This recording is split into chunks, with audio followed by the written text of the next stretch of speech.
Yo, yo, yo, what is going on, everybody? Jim from the Round Table of Wraith here. Pull up a chair, have a seat. Today's discussion is going to be about Bravo, the showstopper, one of my all time favorite heroes in the game. And I just want to talk to you guys about the changes I've made to my deck list since Monarch has came out.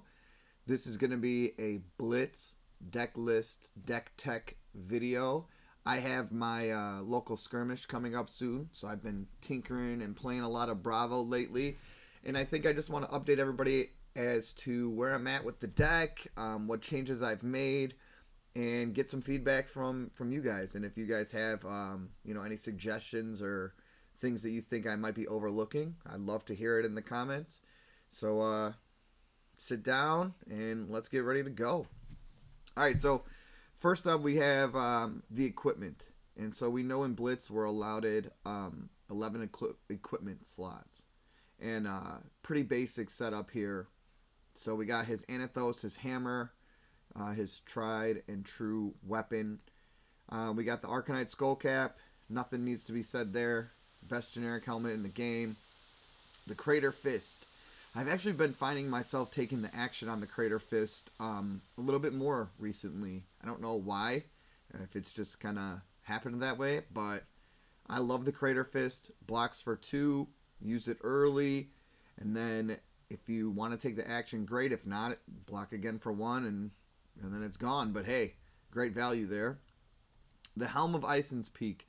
I don't really run this over the Arcanite Skullcap, but if you wanted to play a more defensive game, you definitely could. It's definitely worth an equipment slot. The Iron Rot legs, probably your only bet for legs as far as if you want to increase your blocking. We run the full Null Rune gear suite. So the boots, the arms, the hood, the robe, all Null Rune stuff.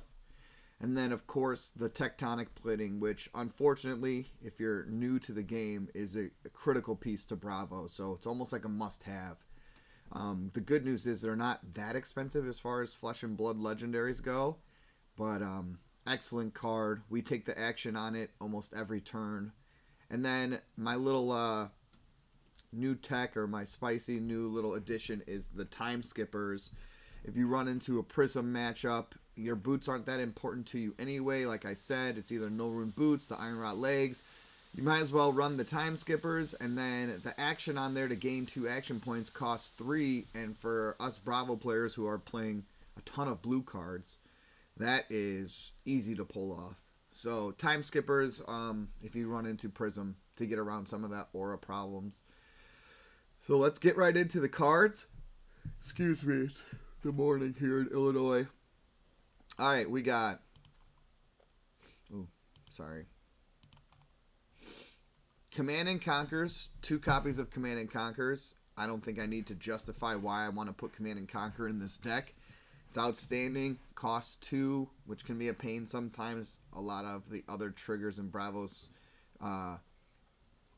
cards, or his ability to himself want to dominate 3-costed cards. But it's too good with the effect of no defense reactions and blowing up their arsenal card to not be played.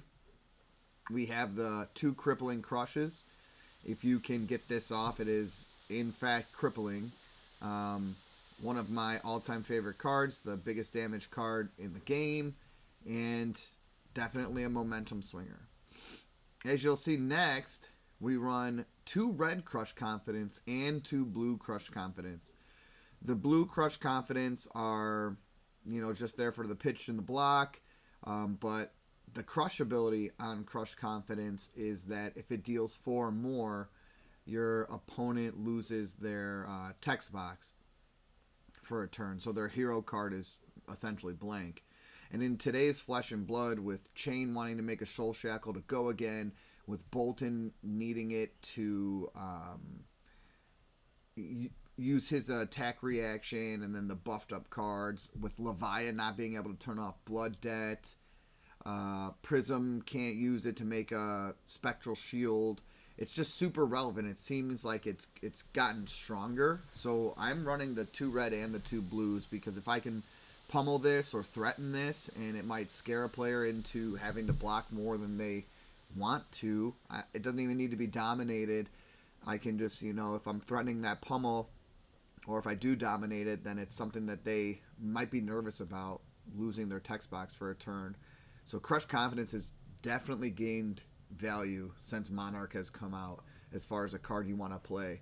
So I don't see any reason to not run the reds. I mean, I can be swayed to go like the Mangle route, but I would much rather Mangle costs one more and then does one more damage, but I'd rather threaten that scare of, hey, you're going to lose your hero ability for a turn, rather than I'm going to blow up a piece of equipment that has a -1 counter on it already. The next card you'll see on the list is a red Out Muscle. And I love this card because it costs 3. It does 6 base damage, and then the text on it says, if Out Muscle is not defended by a card with equal to or greater power than Out Muscle's power, it gains Go Again. So right now in Blitz, a lot of people are running go wide, small attack lists, aside from, Prism, another Bravo, Levia. But in a lot of matchups, this card is outstanding.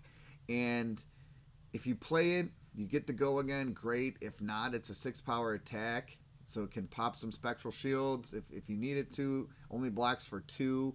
You can pitch it, but I think it holds a lot of value for Bravo right now. It allows him to do something that he's struggled to do, and that's like go wide on a turn. And the fact that it only costs 3 is you can pitch him blue, play the Out Muscle. Let's say they can't defend with the 6. You gain Go Again, pitch another blue, swing the hammer for 6, because there's your 2 3s, or your 2, 3 costed, 4 costed, whatever cost the card is in the pitch zone. So you're swinging for 6. So Out Muscle, outstanding. Love it. Feels great when I play it. And then you can see I'm running all 6 pummels. The reds, the yellows, and the blues. And that's because I want to threaten my opponent with all of these crush effects, even if I don't dominate.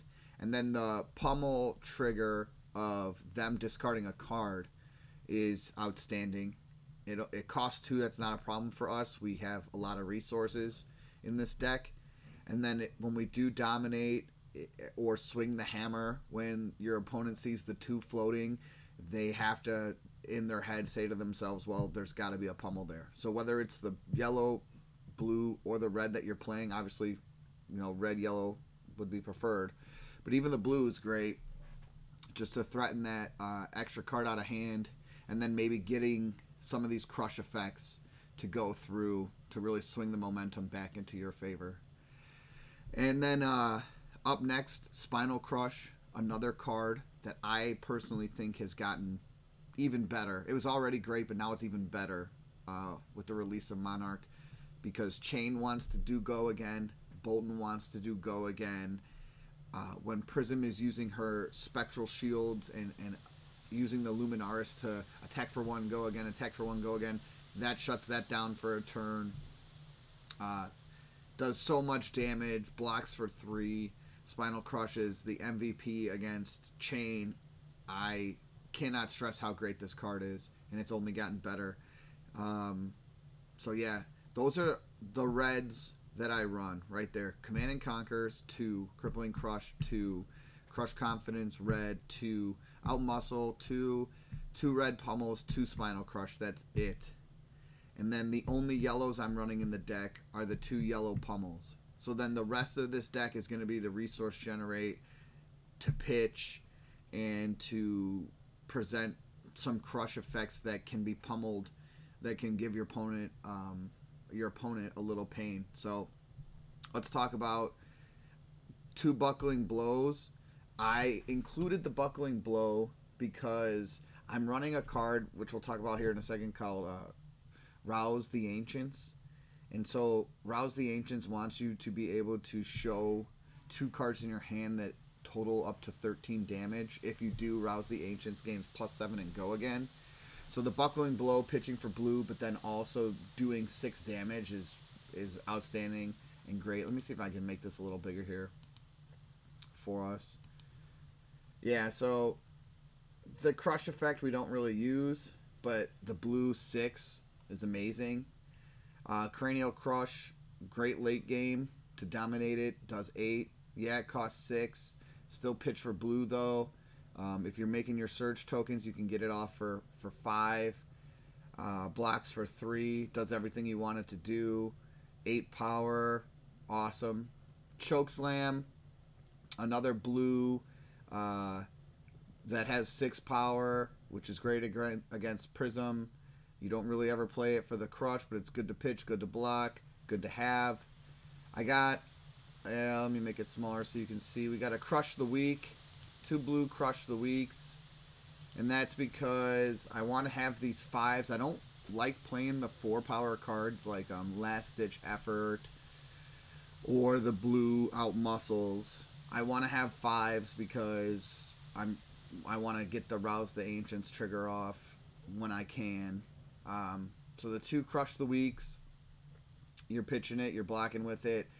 But the crush effect can be relevant against Chain or Bolton or Ninja, people who want to run these, super go wide cards, because the crush effect is if you've dealt 4 more damage this turn, your opponent, or like if you dealt 4 more damage to a hero and the crush goes off, your opponent can't play action cards with 3 or less base power.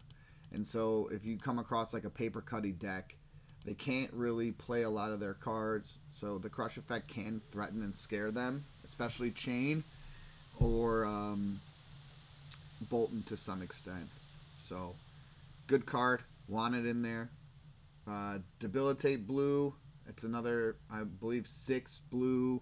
Block for 3, pitch for 3. Good. Disable, great. Crush effect is cool.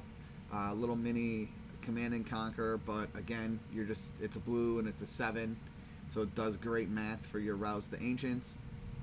You got 2 blue Showtimes because Showtime, baby, let's tutor up that card we want. Let's go find that Spinal, let's go find that Crippling, whatever it may be, and then you get to draw a card the next turn when it pops, so outstanding. And then the Rouse the Ancients, like I said, this has been a little spice that, like Out Muscle, allows Bravo to kind of go a little bit wider than he has in the past. So Rouse the Ancients, to me, feels like it fits in perfectly with him, with his archetype. I don't have any problems pulling it off on the turns that I do play it. Let's say you got a solid hand, you pitch 3, play this card, show the 2 that add up to 13, you do 7, go again, pitch another blue, swing away with Anathos, and that feels good to do a 13 damage turn there. So, love it. Awesome. Stamp Authority, fantastic if you're going to put it down, gain that extra hand size. Their on-hit effects don't trigger that turn. At the end of the day, blocks for 3, pitches for 3, so you love it. Towering Titan can put you over the top and single-handedly win you a game, so there's no reason to not include it. You draw into that magical all-blue hand, you play it, and your opponent sits there and gets scared for their next turn because they know that you're coming +8 on your next attack, and there's on your next Guardian attack, and there's nothing they can do to stop it. So Towering Titan, awesome. And then just 2 defense reactions with the 2 blue unmovables. They fit the archetype. They cost 3. They pitch for blue, and they block for 5. If out of the arsenal, 6. So I prefer it to Staunch, just because it's a cost 3, and if you're gonna pitch it to swing the hammer, you want those 3 costs in your pitch zone. So that is my updated Bravo list. Some cards I recently ran with this list is that I took out in like while I was testing, but by no means do I think they are bad. I tried out the 2 red Crush the Weeks just because of how prominent people were playing these low powered attacks, but I just opted for Command and Conquer instead. I tried out red Blessings of Deliverance. and it's great to heal, but Blitz, especially in the American meta, is just a straight up race to the finish. And so I opted to go with the pummels. I took this out for more pummels because I want to really, really put on the amount of pressure to try to get the opponent in a bad or awkward spot where they either have to block or get take a lot of damage. And then Blitz, when you only have 20 health, pummel, adding 4, adding 3, adding 2, getting rid of a card is just too strong. I messed around with the yellow disables. I opted to take it out. I tried the blue out muscle. It didn't feel as good. Late game it felt great, but like again, I'm trying to race you down as fast as I can. And then sigils. I did want to heal. I do like sigil, but again, it's just a race. Go for it. You as Bravo can block efficiently at times. You have a lot of equipment blocks. And then I tried out some staunches, but opted for the unmovable instead. So this is currently where I'm at with my list. This is post Monarch release. Hopefully I have some success with this in my skirmish. I'll let you guys know. But if you have any suggestions, or you're thinking that I'm like overlooking something, or maybe you have a little spice to go against this chain dominated meta, you know, Ira's still a problem, chains all around, and then you know, Dory's always going to be a problem. But as far as the new characters go, chain seems to be the new one in Blitz. We're not really that much worried about Prism since we are probably her hardest matchup, but I would like to hear your feedback. So thank you for giving me your time today, and I hope you guys have a wonderful day, a wonderful week. Best of luck to you guys as you test and play and get into these skirmishes, and hopefully you're getting to play some in real life events. But until then, Jim from the Roundtable of Wraith is peacing out. Later, guys.